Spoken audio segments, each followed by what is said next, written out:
Okay, recording.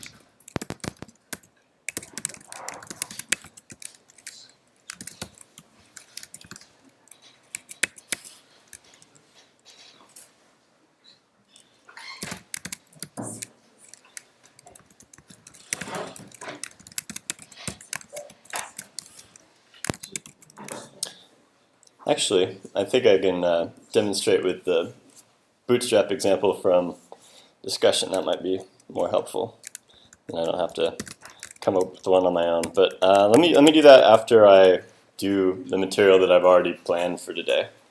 So we'll come back to that. Note. Come back to question where to make it parallel. Okay, first off, does anyone have questions for the class on the homework about this class? Xiaoxi, yeah? Yeah, homework question 1 is just like explain how you compute the results. And I wonder what like you want a step-by-step explanation, like how to use a cluster and then how to use, for example, R, and how to come up with contingency table. Detailed, or step 1 is cluster, step 2 is R. Somewhere in between those two. those two are pretty broad. Okay, it's just really difficult to find the balance between there's too much comment or. Yeah. Okay. I mean. Because I got points detected every time on this kind of stuff. Okay. I think it shouldn't be more than a half page. Yeah. How about that? So for homework, for question 1 on homework, describe computation. Shoot for less than half a page.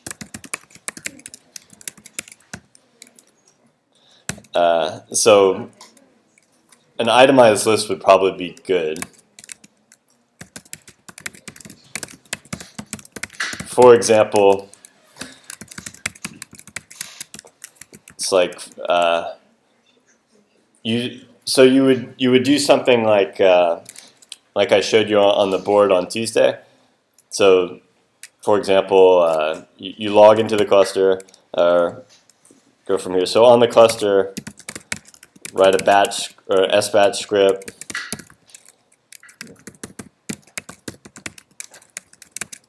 To select the columns you need. Something like this, and then eventually you'll say maybe you produce this table and brought it back locally, or maybe you don't even have to use this table. You can do kind of a different data structures or different ways. But with a little more detail and up to half a page. Make sense? Okay, thanks. Other questions? Jared? So this summarize the distribution of KLB, right? I don't like mean like that. Yep, just like the other one that we had previously. So summarize the distribution. Mean, median, maybe some quantiles if they're interesting. You could plot the histogram. This is what I mean by summarizing a univariate distribution. Can you elaborate on summarizing the width of the CI? Does that also like how many are within the confidence? Summarize the width of the CIs. So there, I asked you to look at the width of the confidence intervals as a function of how many observations there are. So what you should probably see is if there are more observations, we should have tighter confidence intervals. So we're more sure what the statistic is because we have more data, essentially. That's how most statistics tend to work. So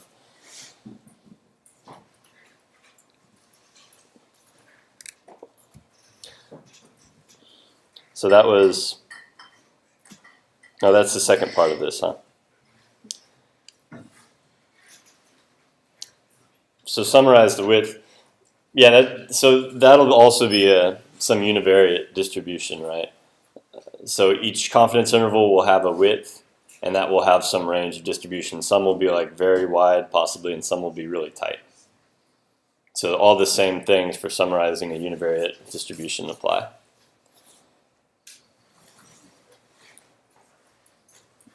Other people got questions? Yeah. So if you specify enough free paths for like the KLD given benefits formula, so we might given benefits formula. Like can we like calculate like the KLD like without any benefit formula in it? Like when do we include a QD? I'm not understanding. What are you asking? Because I feel like it's kind of convoluted. Because I thought you just wanted us to calculate the KLD or P and Q, like with the data set. So when does Benford's come like to that? Because they're saying like NQ given the Benford's formula.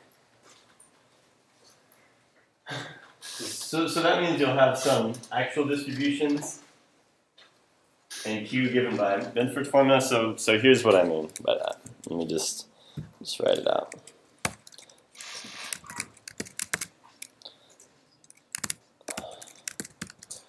So you might have a Q equals, what is Benford's formula?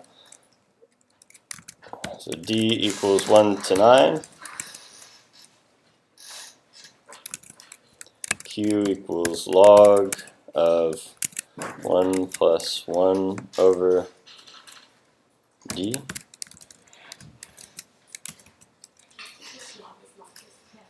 Log base 10, thank you. Okay. You might have your actual could be, will be something that's close to that. So here's your actual. And this will be actually from the counts. Not random. Okay, so then you can do something like plot Q, and you'll have this kind of distribution for the Benfords, and then you can add lines type equals L, lines of actual equals 2. Let's see if this works. Lines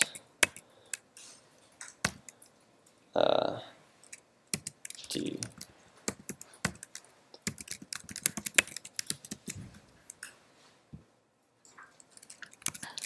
Okay. Oh, I'm sorry, my noise is too big. Attenuate it. 0.01 times that. Okay, this is what I mean. So you will have some theoretical distribution based on what Benford says about the distribution of these numbers, and then the actual one that you do will deviate slightly from this. Yeah. Basically replace the two x's in that KLD formula with the two d's. Yeah. Mm-hmm. Yep. Distribution, I thought we were expecting some histograms or bar charts or lines. Kind of or like 18 points. 18 points? It's like if one distribution is 1 point and and there's actual and it's articles, so it'll be like what's one from. Yeah, but there are 18 points on here. So that is what. Because each line has 9 points, Okay. right? So a line. Plot. Yeah, Instead of like. make this plot. I'm not trying to like be sneaky. Make this plot with your real data. What is meant by the uniform distribution? The what? What is the KLD for P for the uniform distribution? A uniform distribution? What is that? So uniform equals 1 divided by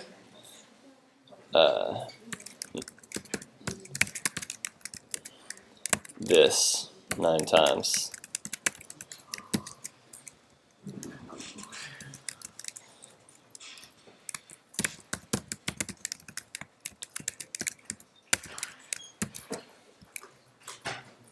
Okay, that's a uniform distribution across those numbers. Each of the 9 numbers has equal probability. So we're comparing the actual. So that's like a different one, like a vector. Like we, because we can't really do that with like the actual data. Right? We want to do that with like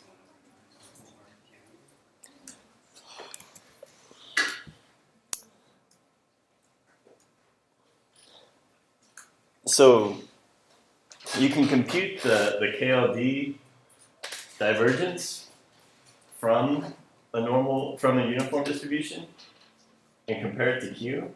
So that's all I'm asking you to do there. So that way when you have all these KLD numbers and you see that some are large and some are small, you have an idea of if it were uniform what it would look like.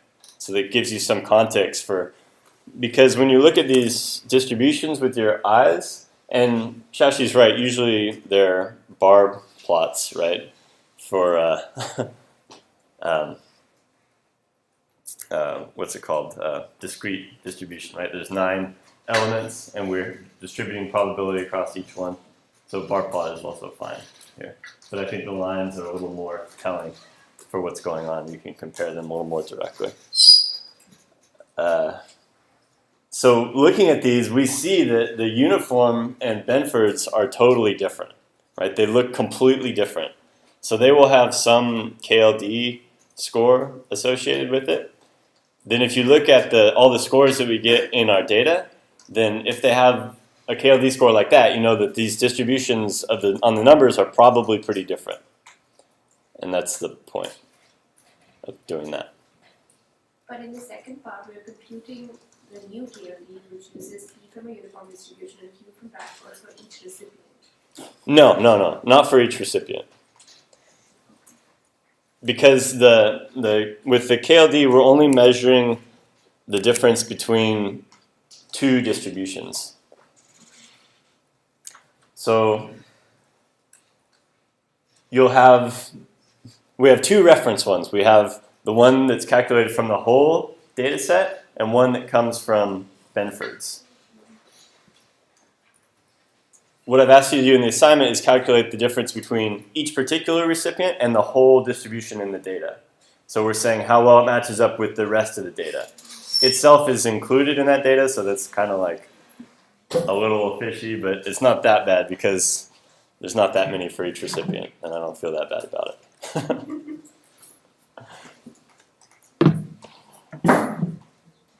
All right. Are there burning questions? Okay.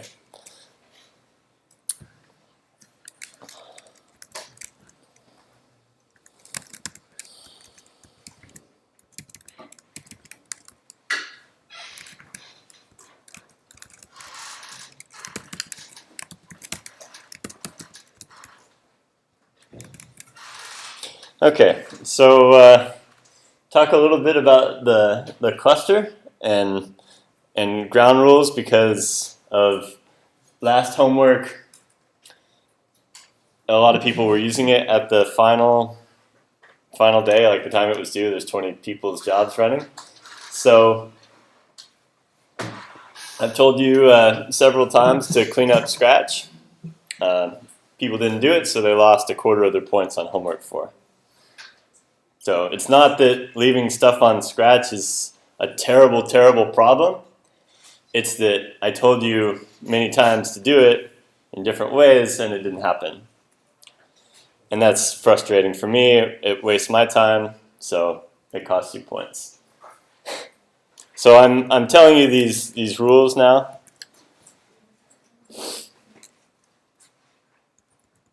And no one meant to do it. It's just that they're there. So let's clean them up. And I don't want to really talk about this a whole lot. So the reason we have to have these is because you have total access to the cluster. So you can do whatever you want on it. You can write whatever you want to Scratch. You can request as many resources as you want, but we're all sharing it. So we need to be mindful of letting everyone have an opportunity to finish the assignment. And that's all the purpose of this is.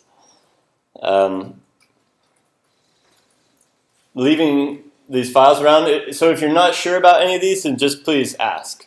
Check and ask, or if anything is unclear, if you don't know if it's you who's making this mistake, I can help you. I understand that you're new to this, but you need to ask.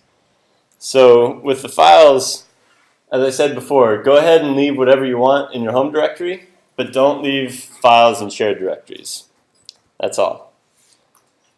Afterwards, we'll just check for stray files. If there are some there, then that's a problem. We're using this stat class partition. So the picture I drew of the cluster, we have the stat class partition, which is our 2 nodes, and then there's like 20 other nodes on this cluster. These 20 other nodes are free for you to use also, but they don't have the data in Scratch. So when you're on the stat class partition, I only want you to use 2 CPUs at a time. And that means probably everyone can be able to log in and do what they need to do. So you should be able to do that and get this contingency table. And once you get this table, you can run this thing you can save this in your home directory and then go to the other partition of the cluster. So that is not using the stat class partition. You can do whatever you want on the other part of the cluster. Okay. So you can use a whole node, you can use a bunch of CPU and resources to compute all this stuff in parallel, that's all fine. The whole thing shouldn't take that long, but if it takes longer than 24 hours, then cancel your job, please. And if it's using a huge amount of memory, like more than 50% on one node, then please cancel it, because otherwise other people won't be able to get enough memory to do their jobs. And on the last day, people will be complaining, I couldn't run my job because there wasn't enough resources. So that's that. So summary, be mindful on the stat class partition. When you're off the stat class partition, do whatever you want. But the data is not on those Scratch nodes. So you'll have to do the pre-processing there. And I also took the data off the head node, just so you wouldn't run on the head node. That's one way to... An example of, I don't have to have a rule, I just take the data out so you can't even make that mistake again. Okay, any questions? All right.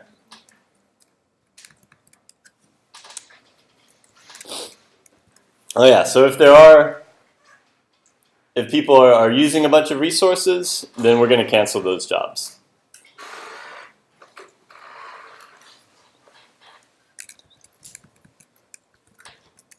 Okay, so please ask me if there are questions about that. Does this seem reasonable? Make sense? Okay.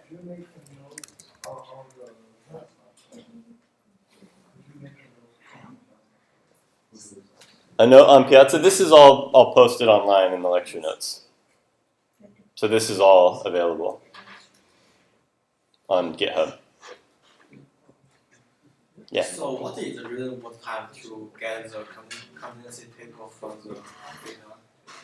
a reasonable time to get this. Yeah. It took me less than 2 hours, an hour or so. Other people spending a long time. We can look at some of these programs and think about how to profile them today. Yeah, How much of it do we actually have to do on the cluster? something. That's all I'm asking. Okay, so there's another possibility. If you're totally stuck and you're just like have no idea what's going on the cluster, then if you wanted to download the whole data set from Anson, for example, from the website, it's right here. So we've got the data right here, and you want to run this locally or on some other machine to do the pre-processing, and then do the bootstrap, like compute the contingency table and do the bootstrap on the cluster, that's fine too.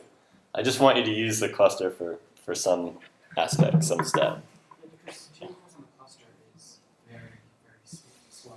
But it's enough to get this without too much trouble, and having more cores won't really help you with this kind of thing. Yeah.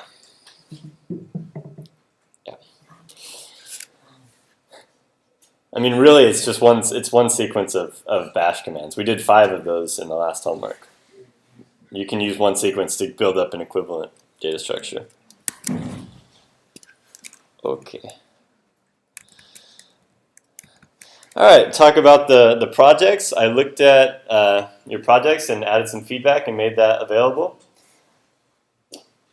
We only wrote notes on one of the homework, so I don't know, can you all see the notes that were submitted for the other one? Is that possible? So you have groups of people. We wrote notes on one of them. Can you see the notes that we wrote if you're not that person? No? Okay. So in that case, then you need to share with your group members the feedback and comments to help you do the projects. So please share with your team, feedback with your team.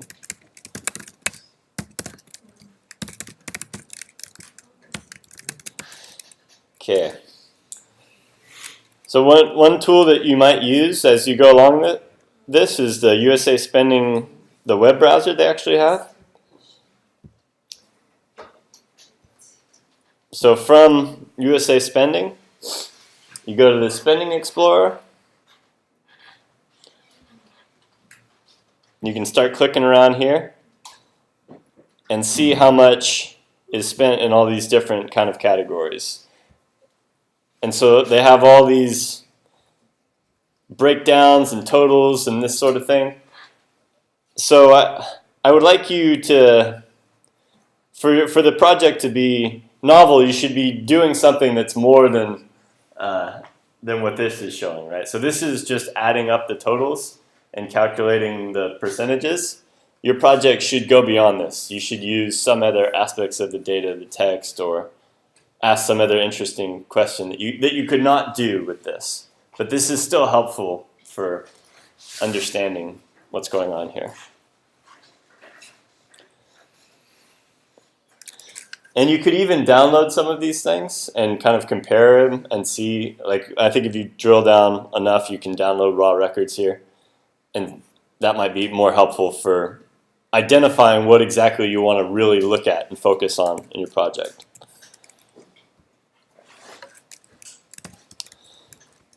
Some of the common things that I saw, many people were talking about trends.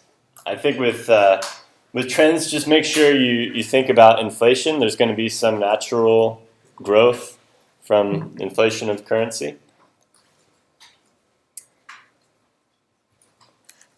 Handle the duplicates. So in this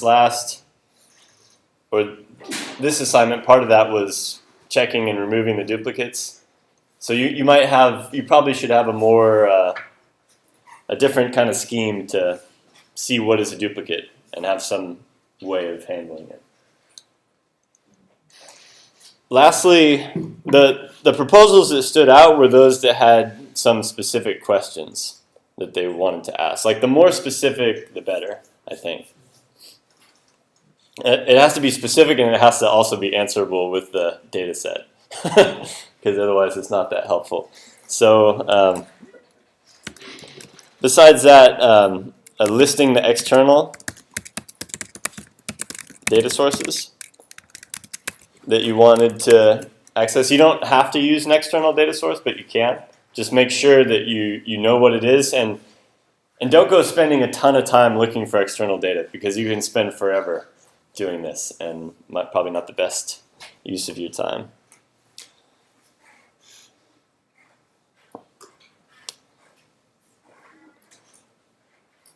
So maybe I'll give you an example of a specific question that I thought was good. So a couple people were talking about predicting the NAICS code given the description. So that is the industry code given the description. This is a very nice, well-formed machine learning task, and it even has some built-in reason to apply it, because they actually went through and said that only 45% were missing an NAICS code. So they actually looked at the data and saw that, and they said the idea is you could impute that. You could train a machine learning model on all the ones that you already have and impute that for the rest of the data, and that way get like a better feel for the NAICS code. So I thought that was super well defined, and also very feasible. Some of the ones, an example of something that was vague, I got some that were like, okay, first I'm gonna do exploratory analysis, and then I'm gonna fit a machine learning model, and then I'm gonna write a report, or something like this. And it's like that's what we always do in all these statistics classes. Okay, it's nothing specific to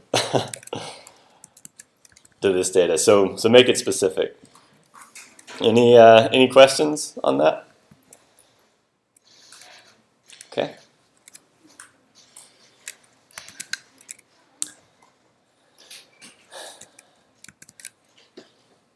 Okay, I want to show you about this streaming idea. So one of the problems that we saw was when these R processes use a huge amount of memory, or any process for that matter. And I showed you how to do a stream in Python, but not in R.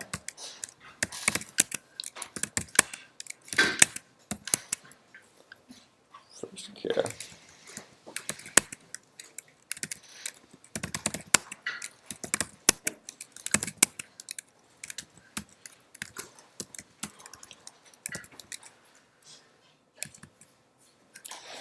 So with the Python, it's quite straightforward. You got a data source, something that you're reading from, and a sink that you're writing to. And all you do is loop over all the input, read one, handle it somehow, and then write the result. That's all that's going on here.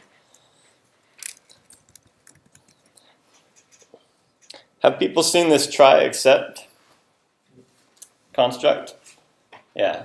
So what's actually going on here, we're getting the first character of the last column.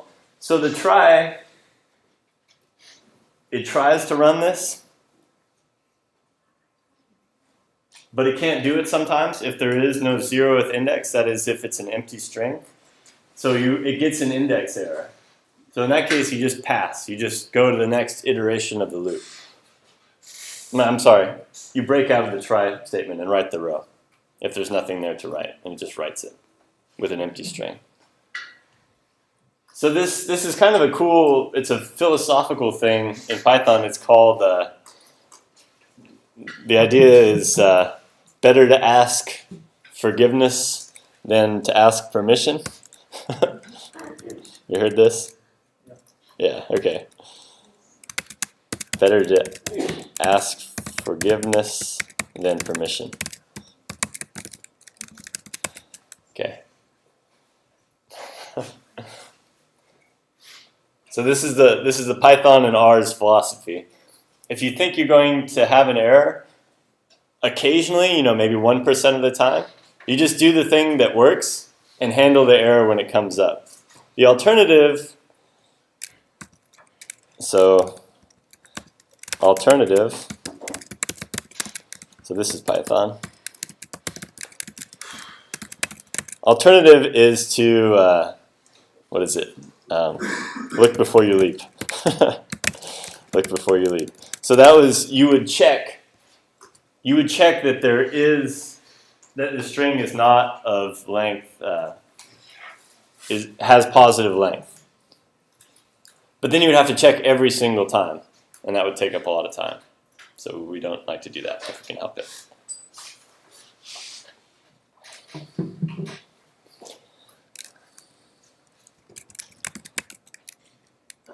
Okay, so that was the Python version.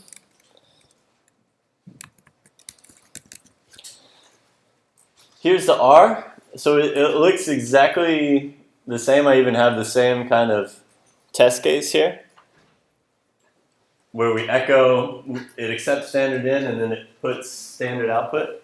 And I've written that out in the kind of the comments of how I want it to behave. It's significantly more complicated because we have to actually do it chunk by chunk inside R. So in Python we were doing it line by line, but in R we're doing it by chunks. So it starts out looking the same. We have an input and an output, and that's standard in and standard output, so we're just reading from standard in. Just like you read from a file, you can read from standard in R or Python.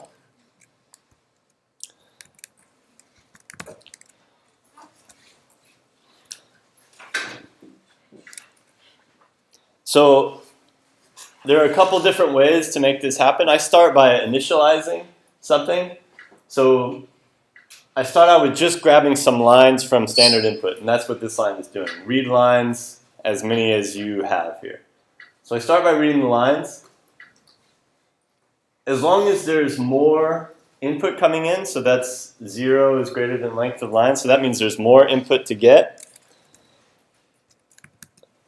I read the table just like I was reading the CSV file. It's just lines that came in through standard input. I'm reading them as a CSV file.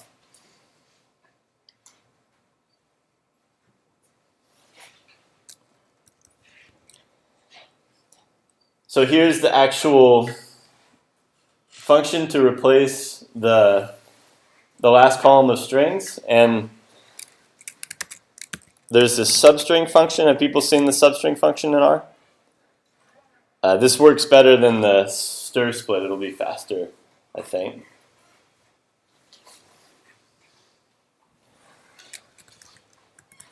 And the next thing, you read it, you change it, you write the result to the output there. And that's all that's happening there.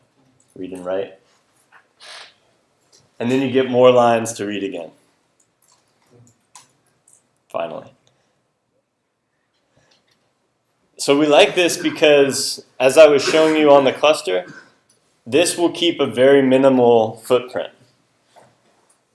of memory. It will only use a chunk size of memory at a time because it writes over the line and it writes over the chunk with every iteration. It just keeps updating the same thing.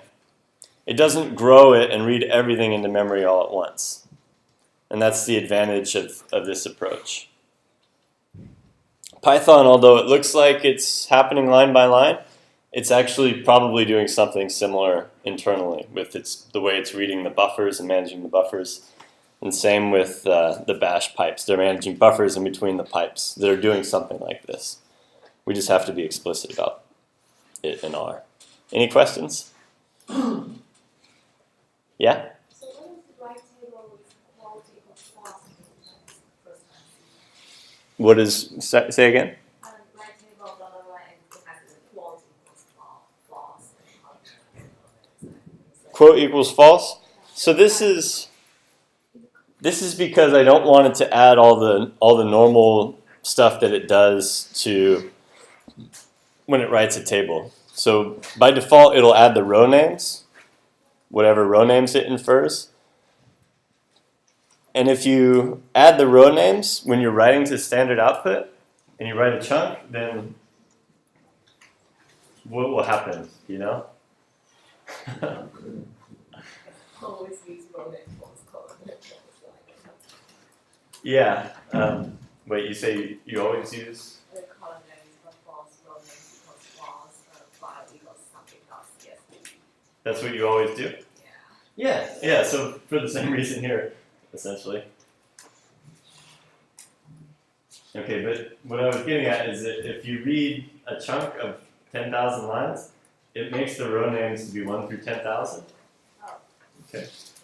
So then if you write the next chunk, the row names will again be 1 from 10,000. So you'll have the same 1 through 10,000 repeated as the row names every time. And if you wrote the column names every time, you would like go through 10,000 pieces and then you would write another bunch of the column names into the data. And then you would write a bunch of column names into the data. So you can't do that. Usually it's good for one file, but when you're chunking through it, you can't. You don't want to do that. Yeah. What is a buffer? Excuse me? Buffer? A buffer. Oh, thanks. Buffer. So a buffer is just a space in memory to store temporary data. I think is a good way to think of it. Buffer. Just space in memory.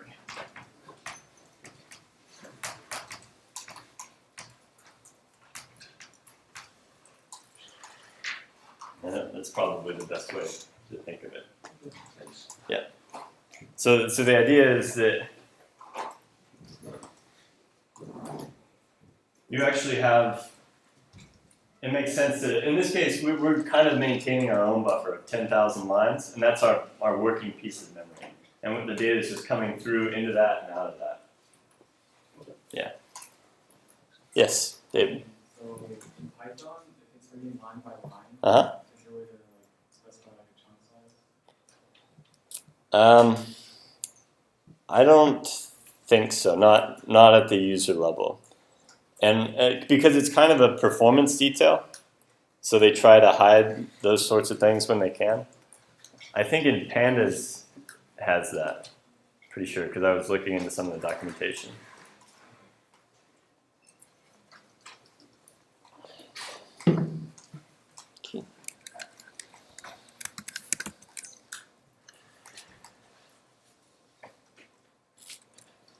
All right. Any other questions on that streaming program in R, in Python? Minimal memory? Okay. Well, Yeah. does R have like a try except thing? Yeah. Try. It's just a And try it's- function in R. Try catch. Yeah. Do the same thing. Let me show you this blog post. So I wrote this blog post a couple years ago that kind of explains a little more concretely how to do it. And you're welcome to kind of use this code and make it work. But essentially, if you have your data grouped ahead of time, if you have it grouped by recipient ahead of time, say you sorted by the recipient, then you could look through, and when you're streaming, you can just aggregate the whole group at one time as soon as you know that you're done with that group. And you can write the contingency table line for that particular one and move on through the next chunk, if you know that it's sorted by whatever you're grouping by in your computation. I have links to this on the other lecture notes, or on the lecture notes, so check it out if you like.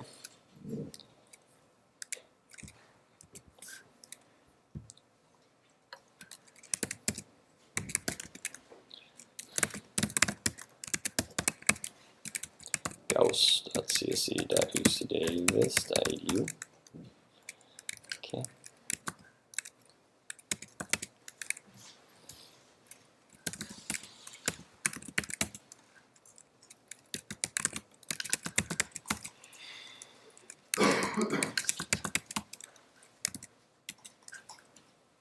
Okay.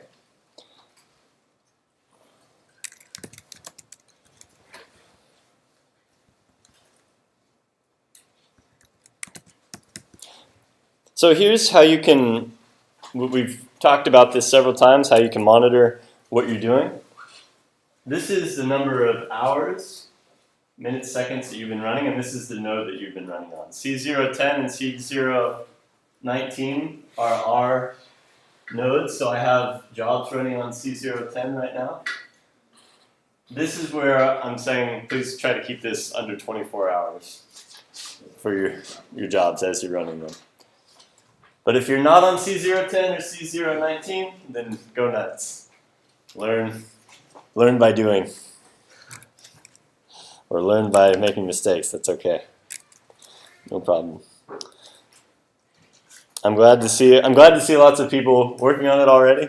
This is a good idea to get started early, although it's kind of not so early anymore. Okay.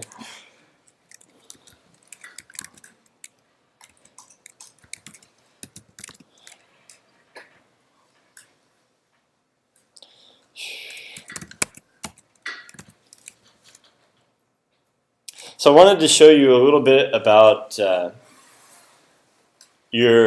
performance monitoring here.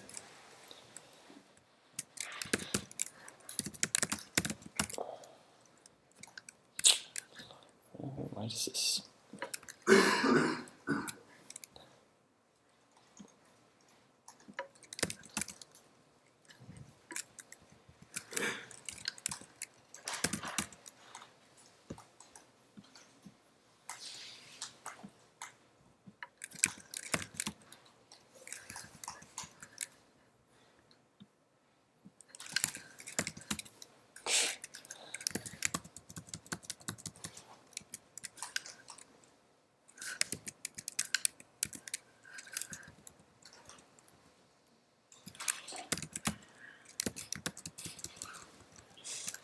Okay, so we're going to have these. So right now on node 10, nothing is happening. No one is using node 10 except for me, and I'm using 12% running top. Okay, so this top program shows me what is happening with the CPU and memory. No one is using any memory, only one command using CPU. One way to watch what's going on, to profile your program, is to actually run it and see which things take a long time. So let's try running something. Wow. No such file or directory. CD projects.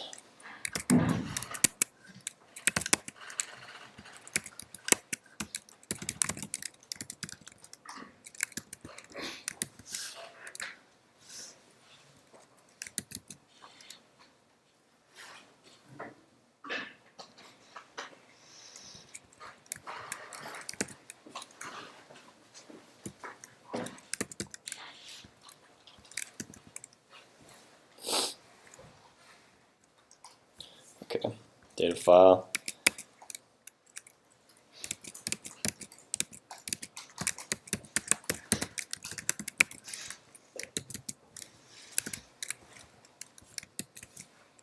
Okay. All right, here we go. We got something running. So the prompt is not returned. I'm using the right data file. Okay, let's see what's going on. Now if I look at top again,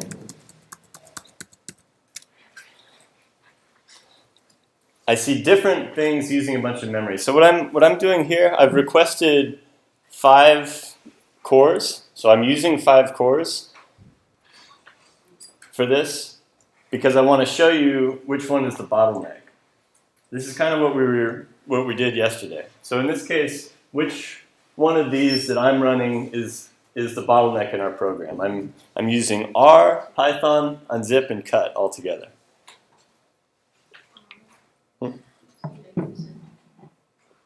R. So the command R is at 90%, so it is the bottleneck. Generally when something is close to 100%, that would be the bottleneck.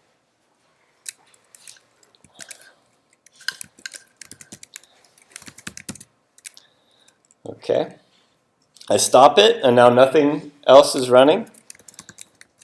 So what happens then when I take the R step out of it? Will something else become the bottleneck? Yeah, yeah. And so this is the idea of profiling. Watch your code as it runs, see what is causing the biggest problem, and fix that one first. Okay, so if you try to make something that's not the bottleneck really fast, then it won't matter. It won't make any difference in getting your code to be faster and more memory efficient. So let's try it again. I cut the R step out just to see what else would be a bottleneck.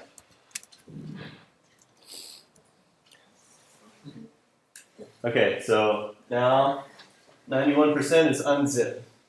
And this is also followed really closely by cut 85%. And then followed by Python. So this Python is using 73%, which means that if I try to improve my already wonderful Python program by tuning the chunk size or something like this, like David was asking about, I will get no improvement because cut and unzip are already the bottlenecks. But why doesn't it use 91% before it used like 60? Before unzip used 60%. Yeah, so now there's no more R. I took that R step out of it to show you that something else would become a bottleneck. No, but it's unzip should use 60%, not 90, right? Why does it increase?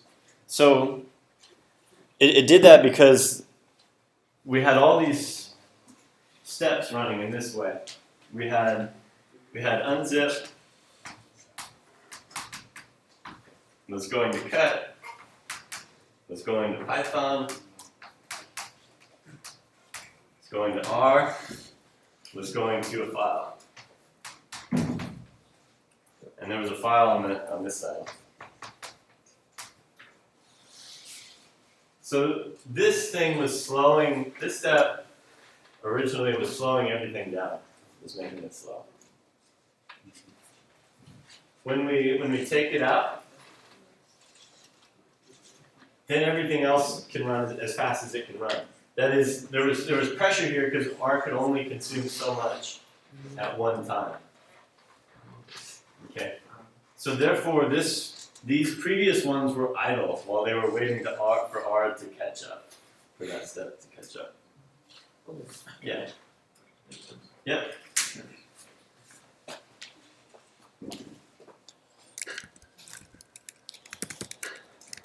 Okay.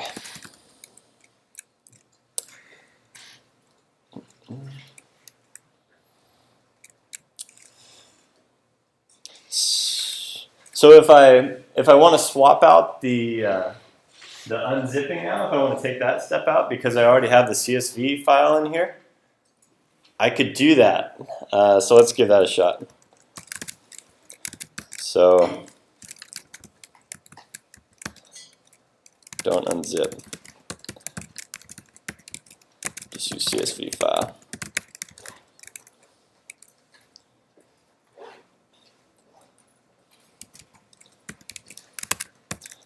So this was scratch transaction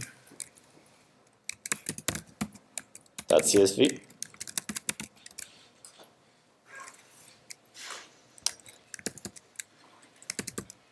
Try this. Okay, it's running. I don't get my prompt back. Look at top again. Okay. So, what was cut at before? It was I think it was at 85, right? 85. So now it's at 79. So what's going on?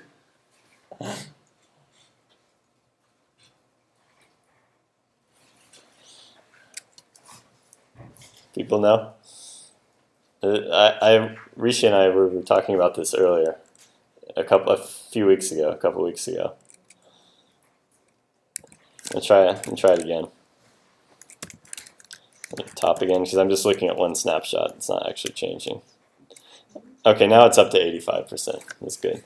So this is the bottleneck. And generally, I feel like if it's above 80 or so, then it's good enough. You're doing well enough. But what I'm illustrating is that the I/O can be the bottleneck. So we have, before the file was a 6 gigabyte file when it was zipped up. When it was unzipped, it was 65 gigabytes. So the disk itself is actually sending data out at some rate, like 100 megabytes per second, or something like this. And the data can never flow through at a rate that's greater than that. So that could be a bottleneck. That's why unzipping can sometimes be faster, because the physical I/O is the bottleneck. But in this case, I think we're fine with saying that cut is enough of a bottleneck. And also, we're pretty unlikely to be able to beat something like these built-in tools. Cut. You know, they're all highly optimized. They've been here for 20 years and all this. But we can fix our Python and R programs because these are the things that we're writing. We have control over. Yeah. All right.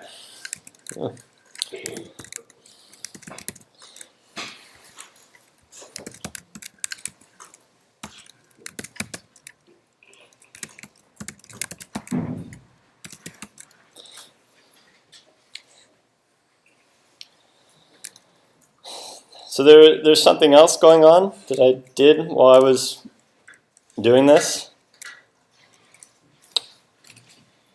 And let's show you.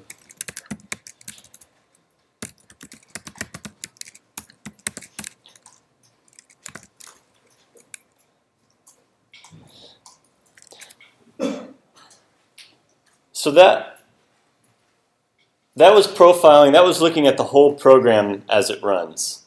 But we can also look at our individual programs. Suppose that we had found that our Python program was the bottleneck, and so we wanted to improve it. Then the way to improve it is to look at the Python program and see where it's spending time. So that's what, when I go Python 3-m C profile, and then the name of my Python script. So there's kind of a lot going on here. So these are all flags, all arguments to Python 3. So the -m C profile says call the main function in the C profile module in the standard library. So run the entire subsequent program through the profiler and see where it is spending its time. I'm passing the -s to sort by total time inside here. So let me actually try and run this.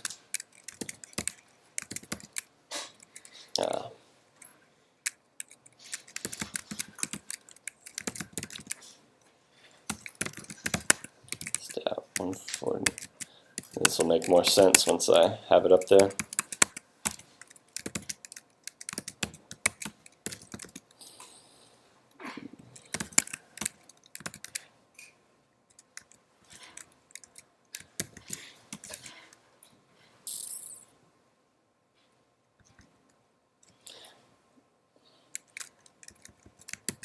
To make that file.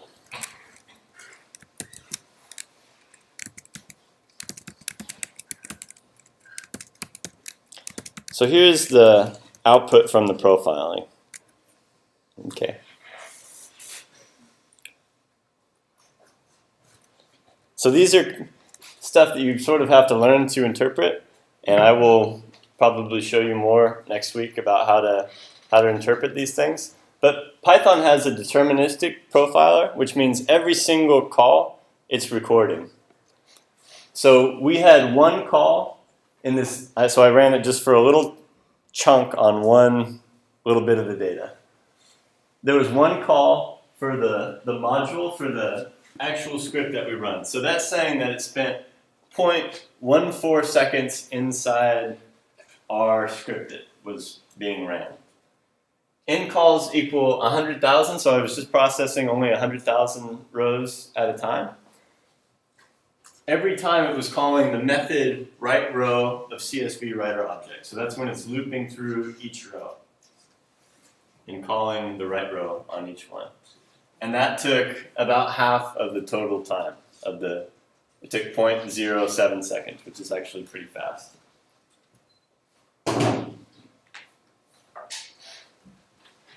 So anything else that I'm doing inside, any functions that I'm calling that aren't built-in functions are going to show up 100,000 times if I'm calling it for every single line.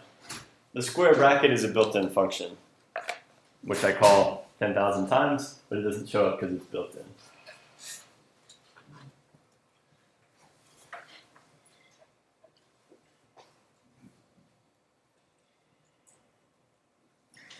Kind of, yeah.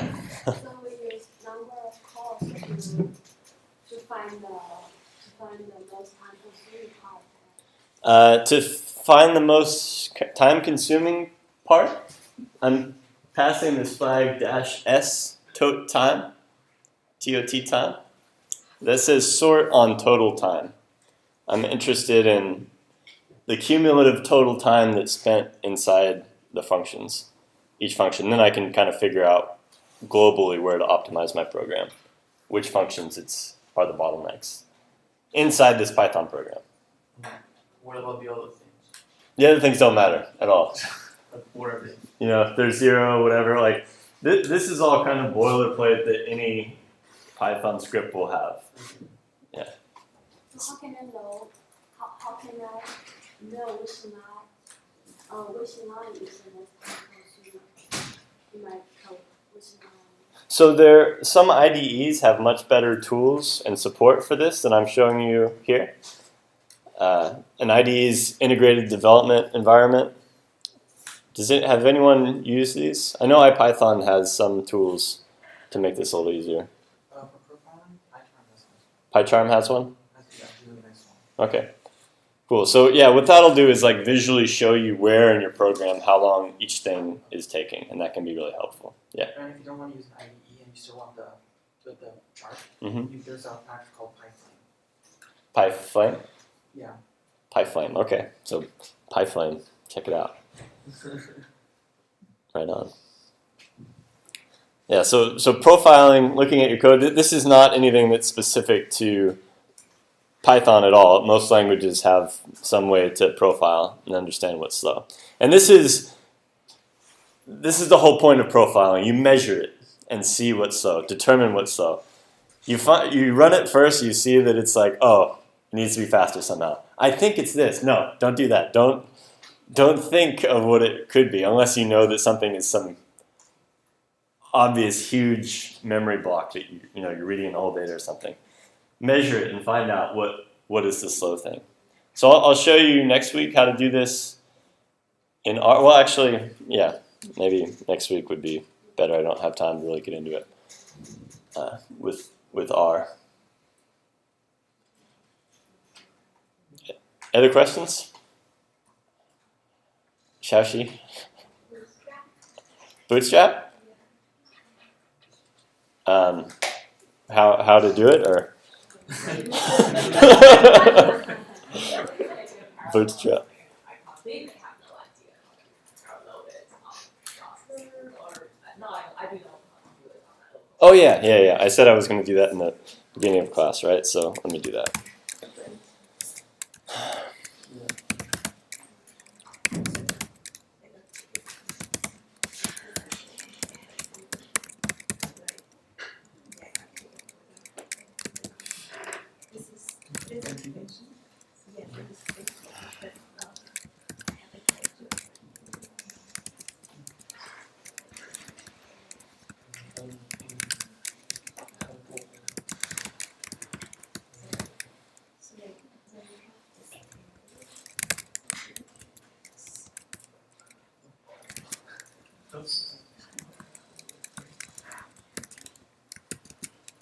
Okay, so I think this is probably the thing that you saw inside in discussion.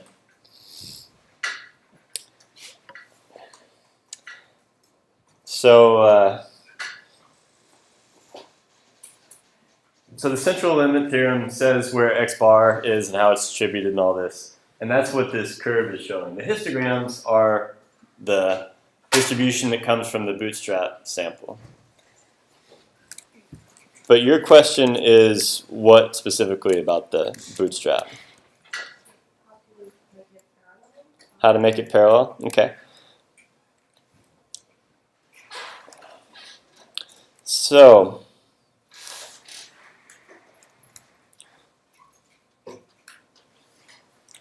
but you want to do this one in parallel, right?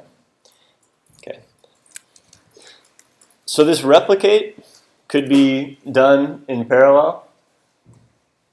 Anytime you're replicating the same simulation over many times, that can be done. But what you want is something different. So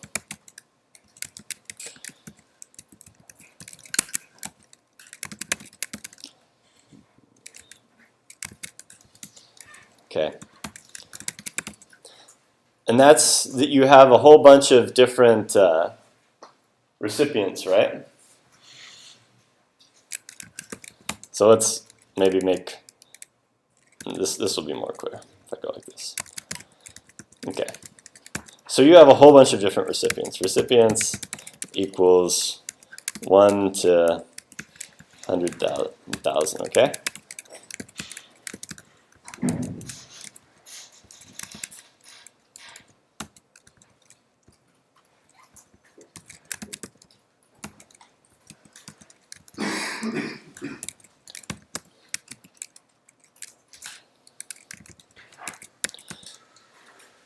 Write something that does. Write a function that does the bootstrap for one recipient.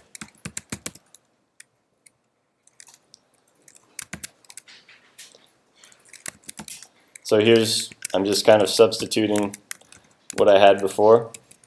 So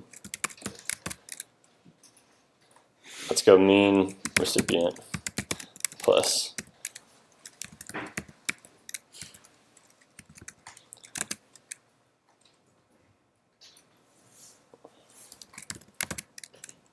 Final one.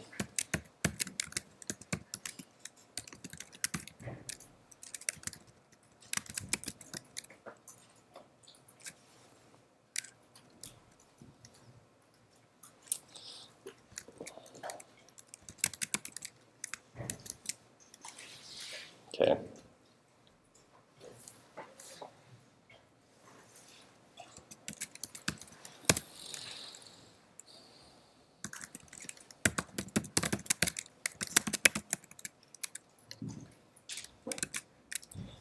Function recipient. Oh, we're running out of time. Can you come to office hours today? Okay.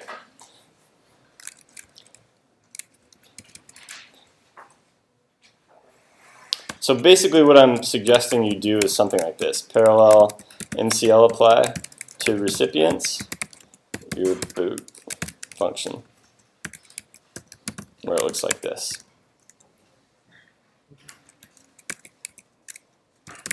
And you have to replicate this as many times as you need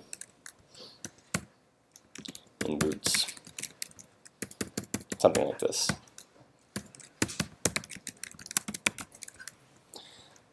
Sorry, it's a bunch of code, but we'll go over it in office hours and get you squared away. Okay, so I have office hours today at 2. Maybe I'll see you there.